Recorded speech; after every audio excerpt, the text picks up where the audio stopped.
The small frontier town sat under a hot afternoon sun, the dust rising in slow waves as wagons rolled across the main street. People moved about their usual business, but that day something unusual was happening near the wooden platform in front of the old saloon.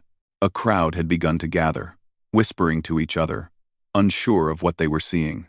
At the center of the attention stood a young Apache woman named Naya, her hands tied loosely with rope, her hair unkempt from days of travel, and her eyes scanning the crowd with a calm strength that surprised many. Two traveling men stood beside her, their voices loud, trying to draw attention. They claimed they had rescued her from the wilderness.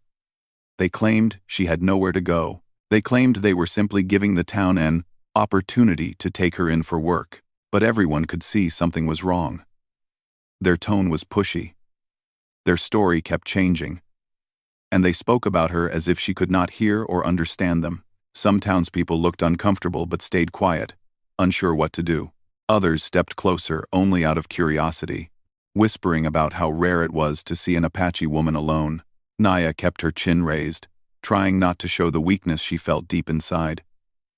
She had been walking for days before these men found her. She had been searching for her relatives, the only family she believed she had left. Instead of helping her, the men forced her to walk with them and brought her here. She did not know what they planned at first. But the moment they placed her on the platform and began shouting to the crowd, she understood. People stared at her, some with pity, some with confusion, and some with fear left over from stories of old conflicts. But she stood still, with quiet dignity. Her heart felt heavy, but she refused to bow her head. Her people taught her that even in difficult moments, strength came from the way one carried themselves, not from the words others spoke.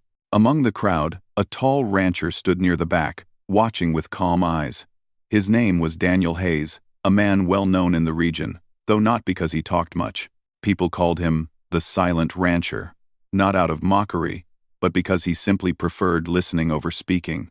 He had lived on his ranch alone for many years, working with horses and cattle, rebuilding his life slowly after losing his family. He rarely visited town, but whenever he did, he treated everyone with respect, and everyone trusted him, even if he barely spoke more than a few words at a time. Daniel's gaze was steady as he watched the two men push Naya forward again, speaking about her as if she was an object. Something inside him stirred, not anger, not outrage, but a deep sense of wrongness. He had seen unfairness before, and he had always believed a person should step in when something was not right, even if they preferred silence. One of the men raised his voice louder, trying to call attention again. "She's strong," he said. "Able to work. Able to help on any homestead. Whoever wants her can pay and take her now." The crowd murmured, uncomfortable. Even those who did not know much about Apache customs understood that a person could not be treated like property. But no one wanted to confront the men. The sheriff was out of town that morning, and people were unsure about stepping into something that might create tension. Naya stared at the ground briefly, her mind racing. She wondered if this was where her journey ended, taken far from her people and forced into a life she did not choose. But before fear could take over, she lifted her eyes again, reminding herself that she had survived worse. Then Daniel stepped forward. He moved through the crowd slowly, each step firm but calm.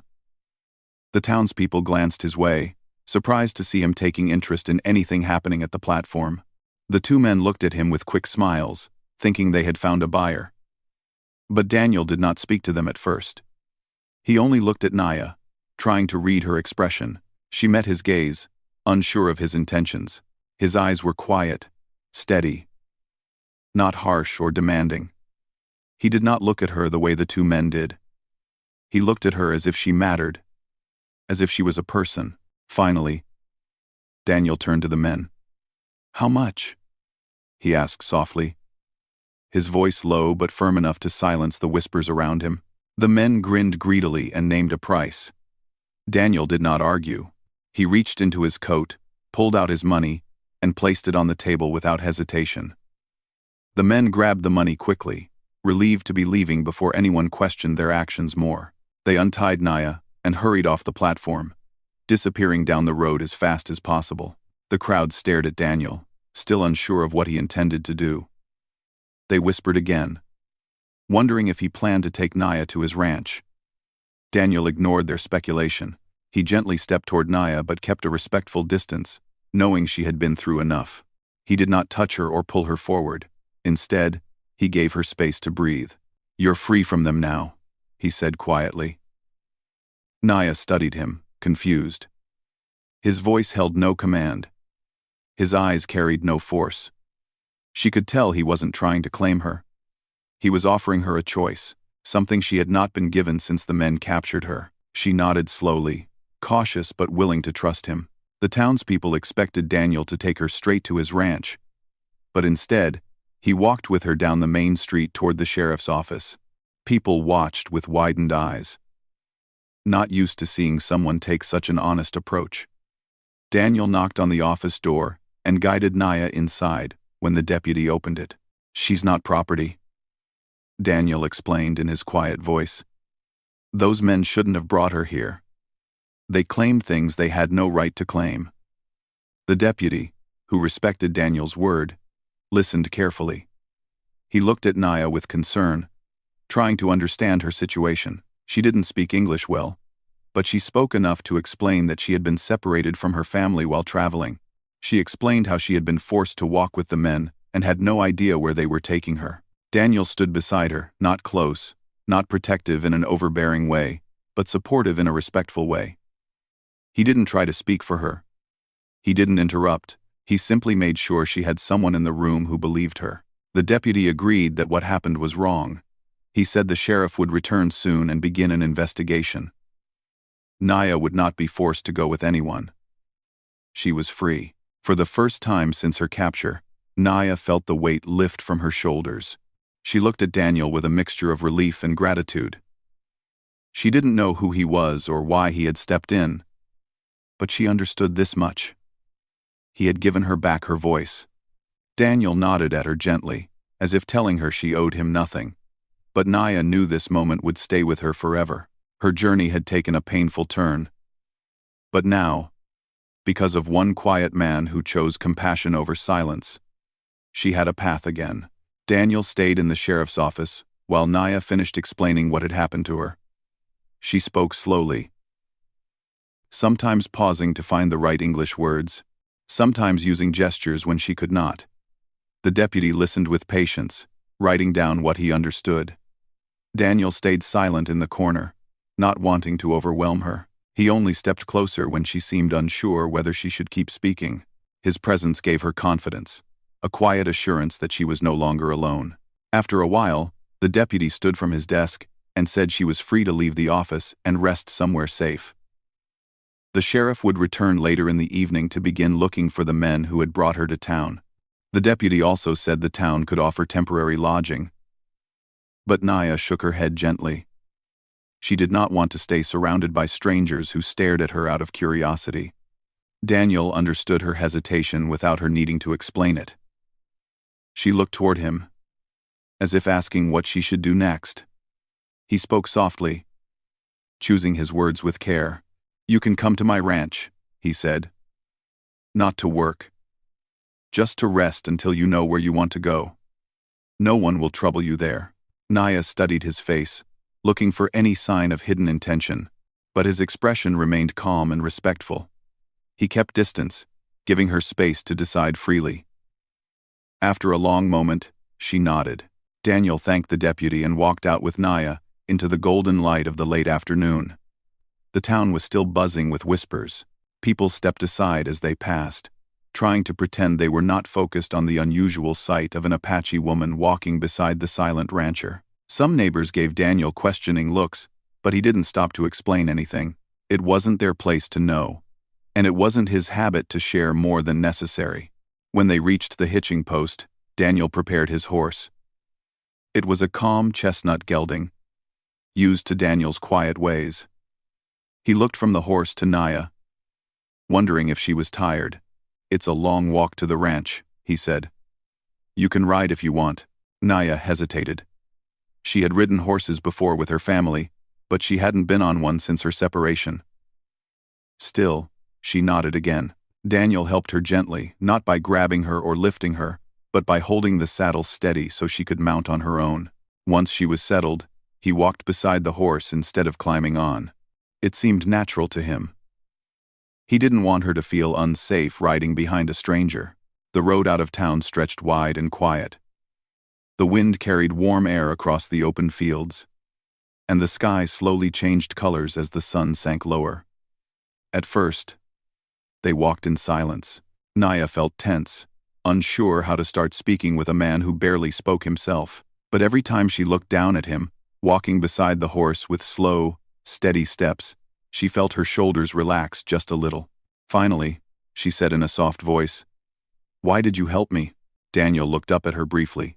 He wasn't a man who shared much about himself, but he knew she deserved an answer. "It wasn't right, what they were doing," he said.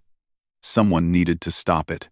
She waited, sensing there was more, but he didn't add anything. Daniel wasn't the type to explain his heart in long sentences.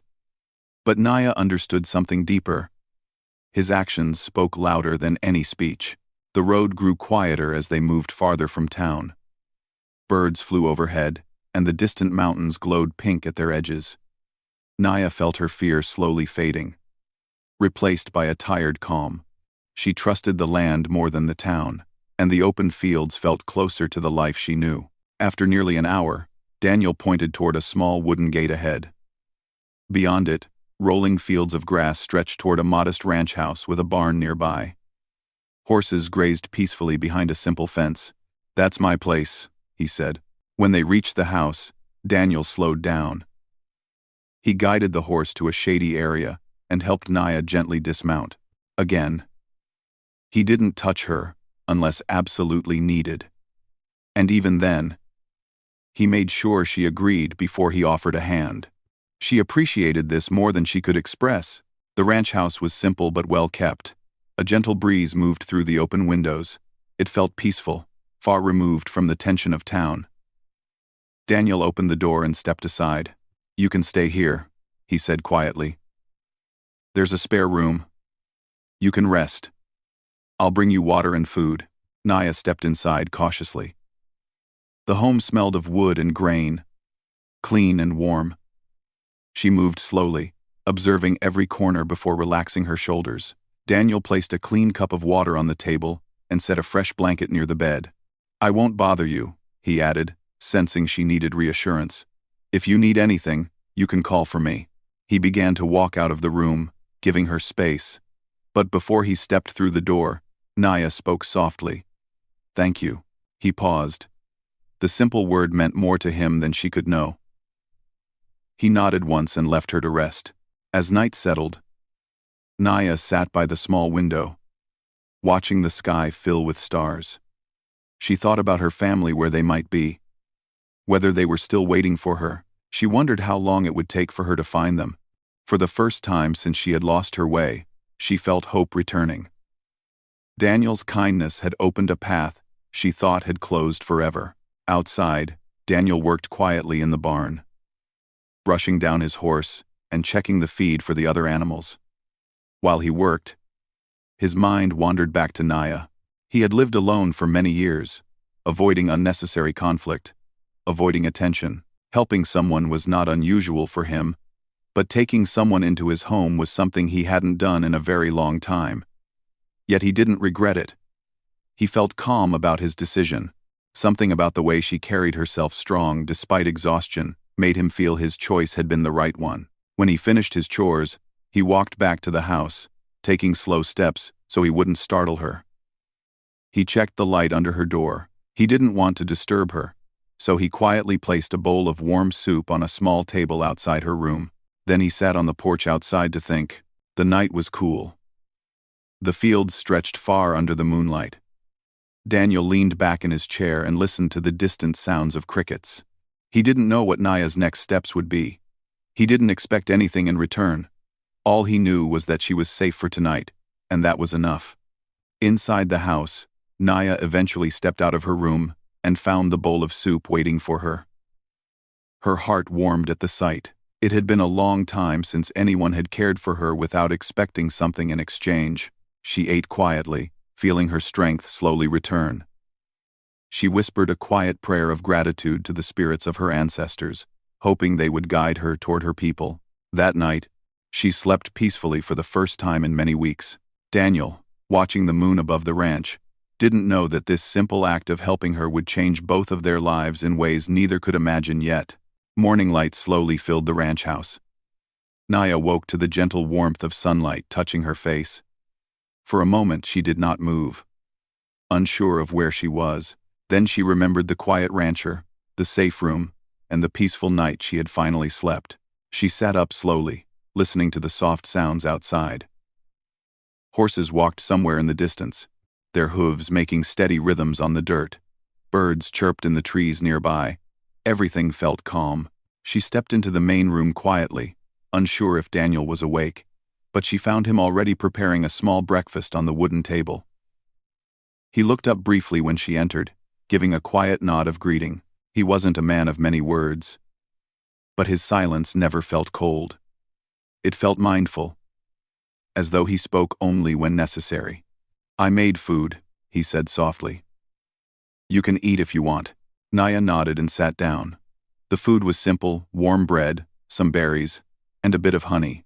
As she ate, she felt her strength slowly return. Daniel didn't sit at the table, but stood near the counter, giving her space. After a moment, he spoke again. "The sheriff came early this morning," he said.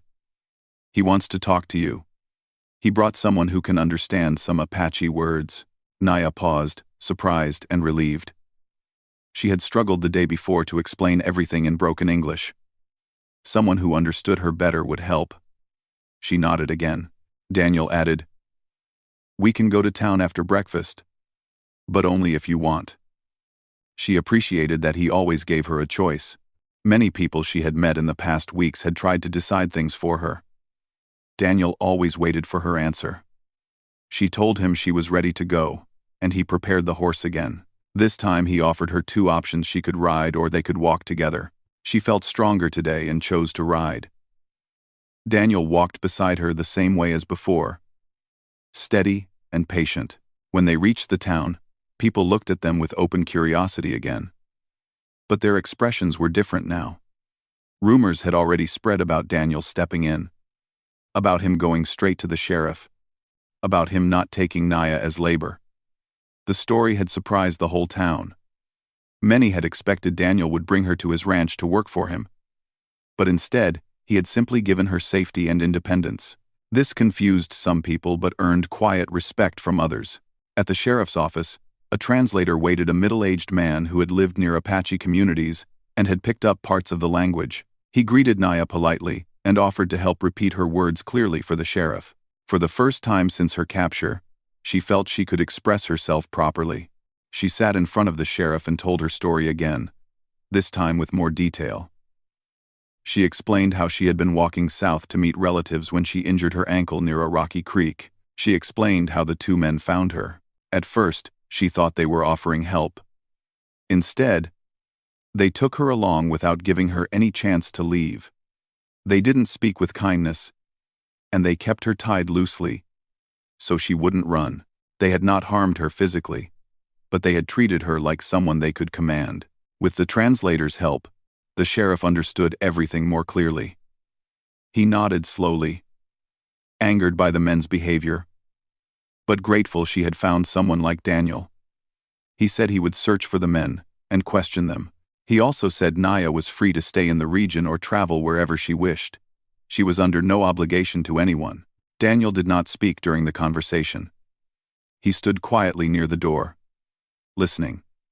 Every time Naya glanced toward him, he nodded gently, showing her she was safe to speak openly. When they left the office, the sheriff stopped Daniel for a moment to thank him. Daniel only nodded and walked outside. He didn't enjoy attention, and he certainly didn't want praise. All he cared about was making sure Naya was treated with fairness. Naya walked beside him as they headed back toward the horse. She felt grateful, but she also felt something new, a sense of trust forming slowly between them. She had seen many people look at her with suspicion or fear, but Daniel never did. He looked at her the same way he looked at the open fields, as something alive, something deserving of space and respect. When they returned to the ranch, Daniel gave her more chances to rest. He showed her where the water barrel was, where she could sit outside under the shade of a tree, and where she could walk without disturbing the horses. He didn't try to direct her life. He simply wanted her to recover. As days passed, a gentle rhythm formed between them. Naya felt stronger and began spending time outside, exploring the quiet corners of the ranch. Sometimes she watched Daniel as he worked with the horses. He moved with a calm that reminded her of people from her own tribe, steady, patient, gentle with the land. She noticed he spoke to the horses softly, not loudly. She liked that about him. One afternoon, she approached him while he was brushing down a mare. He looked up, surprised she was initiating conversation. "You take care of them well," she said. Daniel shrugged lightly. "They're good animals." She stepped closer, running her hand along the mare's neck. The mare responded calmly. Naya's touch was light, but confident. "You understand them," she said. "My people teach that animals feel the heart of the person near them. Your heart is calm." Daniel seemed unsure how to respond. Compliments made him uncomfortable, not because he disliked them, but because he wasn't used to hearing them. He simply nodded. Naya decided to share something more. "My family taught me signs on the land. How to read wind marks. How to find direction when clouds hide the sun." She paused, trying to find simple English words. "If you want, I can show you." He looked at her with genuine interest. "I'd like that," he said quietly. Over the next days, Naya taught him small things: how to notice the angle of broken grass, how to tell if an animal passed recently, how to listen for distant footsteps on dry earth. She didn't teach to repay him. She taught because sharing made her feel human again, not just someone who had survived something painful. Daniel listened carefully, absorbing each detail. He never acted as if her knowledge was strange or lesser. To him, everything she shared held value. In return, he showed her how he worked the ranch, how he checked the fences, how he kept the horses calm, how he repaired tools. He didn't teach with pride. He taught with quiet simplicity, the same way she did.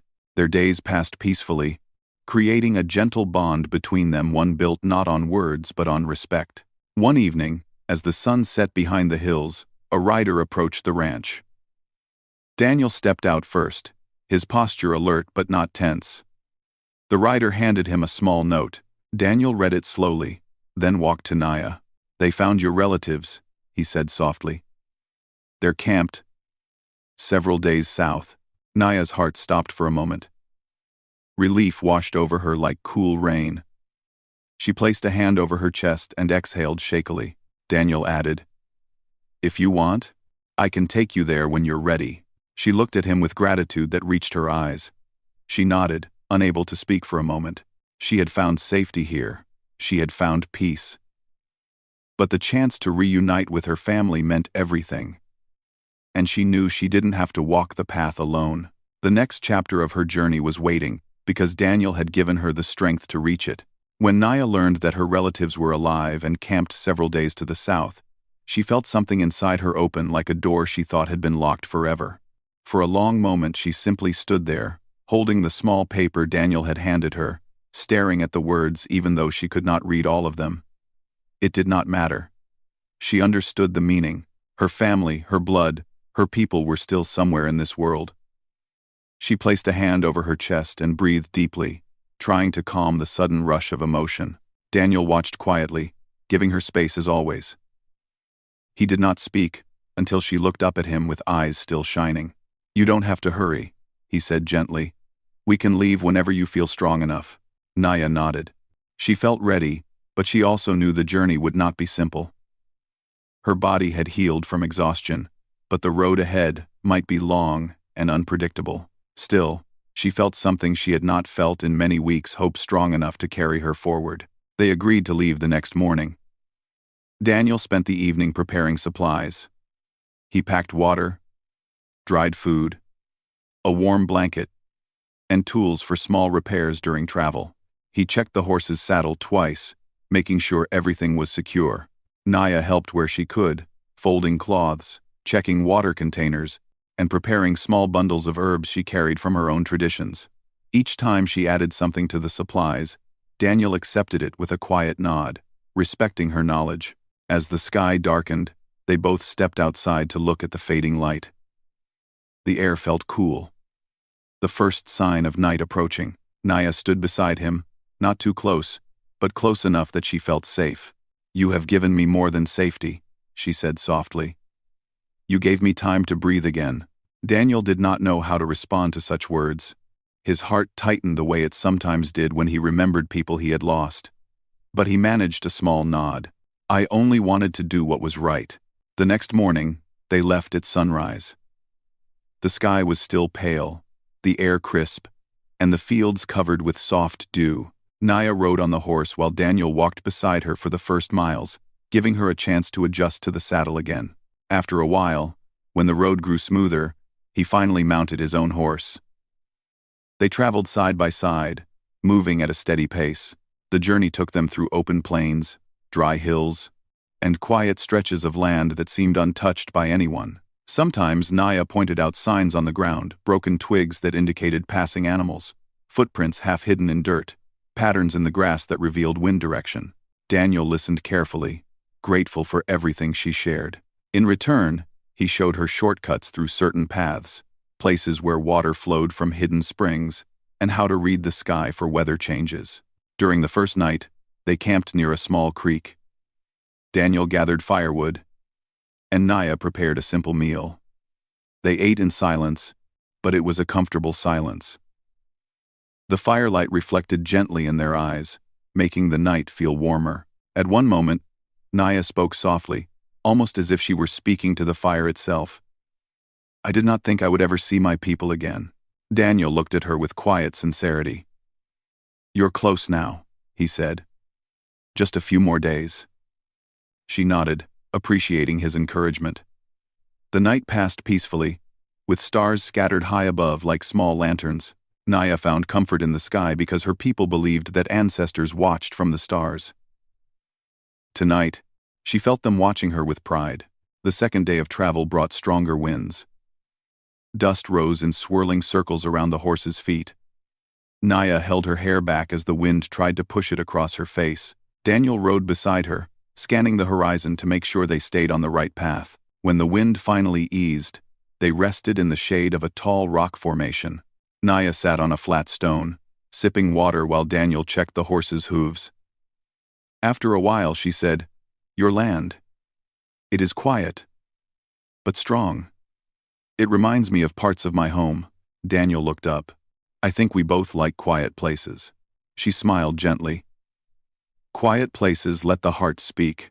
He did not know how to answer that, but he felt her words settle inside him. For the rest of the day, they rode without hurry, letting the land guide their pace. On the third day, the scenery began to change. The air felt warmer, the ground turning more sandy than grassy. Naya recognized certain plants and shapes in the land that belonged to the region where her relatives might be. Her heartbeat quickened. Hope grew stronger with every step. Near sunset, they spotted signs that people had camped nearby ashes of old fires, footprints that matched those of Apache travelers, small woven marks left on tree branches. A traditional signal used only by her people. Naya knelt beside the marks, touching them gently. "They were here," she whispered. "Not long ago." Daniel watched her, noticing the emotion growing in her face, joy mixed with disbelief. He felt grateful to see her finding pieces of her life again. They followed the signs until the fourth morning, when the land finally opened into a wide stretch of plains with scattered tents in the distance. Smoke rose gently from small cooking fires. Children's voices carried faintly on the wind. Horses grazed nearby. Naya stopped suddenly. Her breath caught. Her eyes widened. "That is them," she said, her voice trembling. Daniel slowed his horse. He wanted to give her time. Naya slid down from her saddle before he even reached the ground. She took a few unsteady steps forward, then paused, overwhelmed. Emotion filled her chest so strongly she could barely breathe. A woman from the camp noticed her first. Her eyes widened, and she called out loudly. More people emerged, some rushing forward, Among them was an older man with gray hair tied back, his steps uneven as he hurried. When he reached her, Naya fell into his arms, overcome with relief and joy. Her family surrounded her, touching her shoulders, her hair, her hands, as if making sure she was truly real. Daniel watched from a distance, staying near his horse. He did not want to intrude on their reunion. He felt a quiet peace settle in his chest as he saw the scene unfold. Everything he had hoped for her was happening right in front of him. Eventually, one of Naya's relatives noticed Daniel standing alone and walked toward him. He greeted Daniel with respect, placing a hand over his heart in a traditional gesture of gratitude. Daniel returned the gesture awkwardly, unsure if he did it correctly, but the relative smiled kindly. Naya soon approached Daniel with her family behind her. Her eyes shone with tears, but her smile was full of warmth. "This is the man who helped me," she said to them. "He gave me safety. He treated me with respect when others did not." Her family nodded to Daniel, thanking him through words and gestures he understood, even if he didn't know their language fully. Daniel felt shy suddenly, unused to attention. He stepped back slightly, expecting this to be his moment to leave. He never planned to stay long. He had brought her here so she could return to her people. That was enough. "I should go," he said quietly. Naya looked at him, her expression soft but full of meaning. She stepped toward him and placed a small woven token in his hand. It was made of colored thread and shaped like a simple circle. "In my people's way," she said, "this is given to someone who acted with honor, someone who helped with a true heart." Daniel looked at the token, turning it gently in his fingers. He felt something tighten in his chest, not sadness, not joy, but something warm and deep. "Thank you," he said. Naya nodded. Her family called for her, wanting to hear her story. She stepped back, but before turning away, she said softly, "You gave me my path again." Daniel watched her walk toward her family, her steps steady, her head held high. He mounted his horse and prepared to ride home, feeling a quiet calm settle inside him. He had done what he came to do. He thought this was the end, but life had more waiting ahead. Daniel rode away from the Apache camp slowly. Not because he was uncertain, but because he wanted to give Naya and her family time to share their reunion without any distractions. The sun was sinking behind him, casting long shadows across the land. Every step his horse took felt steady and peaceful. He believed his part in her journey had ended. He had helped her find freedom and guided her back to her people. Now it was time to return to his quiet life on the ranch. But even as he rode, his thoughts drifted to Naya. He remembered her first day at the ranch, tired, frightened, but holding her dignity. He remembered her calm voice, teaching him how to read the land. He remembered her soft smile the morning they set out on their journey. These memories sat gently in his heart, not heavy, but meaningful. He felt grateful to have crossed paths with someone like her. After a long ride, he reached his ranch close to midnight. The place looked exactly as he had left it, quiet, simple, and peaceful. He removed the saddle from his horse, gave it fresh water, and brushed it down slowly. As he worked, he let the calm settle deeper into his mind. Helping someone had brought him a sense of purpose he didn't often feel. Still, he believed life would now return to normal. The next morning, Daniel stepped onto his porch with a cup of warm coffee. The sunrise painted the sky with soft colors, and the air felt cool and gentle. He looked across the land, feeling that familiar stillness he relied on. For the first time in a long while, he felt truly content. Naya was safe. Her family had welcomed her. Everything had turned out the way it should. Days passed, and Daniel went back to his routine, tending to the horses, repairing fences, checking the cattle, and working the land from sunrise to sunset.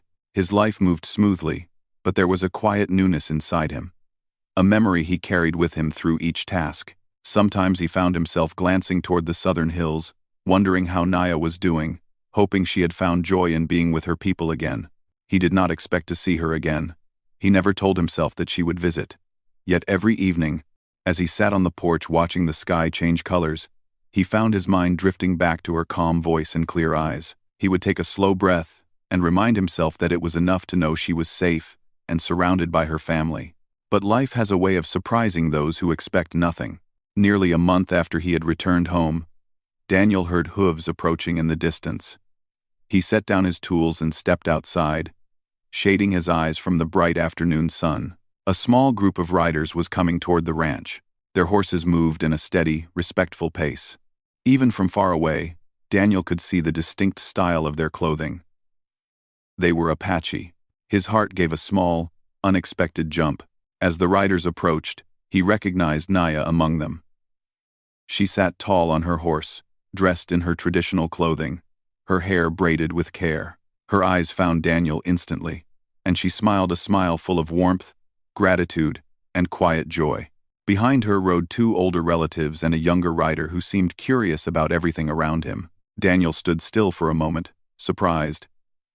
He had never imagined she would return to his ranch. When she reached him, she dismounted gracefully. Her feet touched the earth with confidence. She walked toward Daniel with calm steps. "I hoped you would be here," she said softly. Daniel didn't know what to say at first. He simply nodded, feeling a quiet emotion rise in his chest. "You are visiting?" he finally asked. "Yes," she replied. "My family travels through this area on our way to meet others. When they said we passed near your ranch, I asked if we could stop." Her voice was gentle, but sincere. "I wished to see the place where I found safety. And to see you again." Behind her, her relatives dismounted as well. They greeted Daniel with respectful nods, placing their hands briefly over their hearts in their traditional gesture. Daniel returned the gesture awkwardly but honestly. They smiled at his effort. Naya's older relative stepped forward and spoke in his own language, but Naya translated in simple English. "He says you acted with honor. Our people do not forget such actions." Daniel nodded humbly. "I'm glad she's safe. That's all I hoped for." Naya smiled softly. "I wanted to show them the place where I healed. They wished to thank you themselves." Daniel stepped aside and invited them all toward the shade near his porch. He brought a jug of cool water and a few cups. While the visitors drank, they looked around the ranch with curiosity. They touched the wooden beams, admired the horses, and listened to the peaceful quiet of the land. Daniel felt strangely proud seeing them appreciate the place he had built. Naya walked alongside him as he showed them the ranch. She pointed to the room where she had stayed and said, "Here, I slept safely. Here, I found strength again." Her relatives nodded with deep understanding. A young boy in the group tugged gently at Daniel's sleeve and pointed at a horse, asking something in Apache. Naya laughed softly and translated. "He asks if he can touch the horse." Daniel smiled and nodded. The boy approached the animal with careful hands, and the horse responded calmly. Naya watched the scene with warmth in her eyes. Later in the afternoon, as the others rested, Naya and Daniel walked a little distance away from the group. The wind was soft, carrying the scent of grass. They walked side by side, just as they had done many times on the journey south. "I wish to thank you once more," Naya said. "Not just for helping me, but for treating me like a person when others did not." "You deserved respect," Daniel replied quietly. "Anyone would have done the same." "No," she corrected gently. "Not anyone. You chose kindness when it was easier to walk away." Daniel looked down at the ground for a moment. "I'm glad you found your family. That's what matters. And yet," she added softly, "you are part of my story now. My family knows your name. They know your kindness. That is something they will remember." They stood together in the quiet, the warm air moving gently around them. Daniel felt something peaceful settle deep inside him, a feeling of connection he hadn't felt in years. As the sun began to lower, the Apache visitors prepared to continue their journey. Naya approached Daniel one more time. In her hand was a new woven token. More detailed than the one she had given him before, she placed it in his palm. "This is a symbol of friendship," she said. "It means our paths may cross again, and when they do, it will be welcomed." Daniel looked at the token, touched by its meaning. He closed his hand around it gently. "Thank you," he said quietly. Naya smiled, her expression soft and full of emotion. "Thank you for giving me back my path. Thank you for giving me back my path." She mounted her horse and joined her family. Before riding away, she looked back at Daniel one last time. Their eyes met in a moment of pure understanding, no promises, no expectations, only respect and a connection that distance could not erase. As the riders disappeared into the horizon, Daniel remained standing in front of his ranch, the woven token held gently in his hand. The land felt peaceful around him, the sky wide and open. He realized something simple and beautiful. Acts of kindness do not end. They travel with the people they touch, and sometimes, they return in ways no one expects. Daniel turned toward his home, knowing his life had not gone back to what it once was. Something had changed quietly, gently, and forever.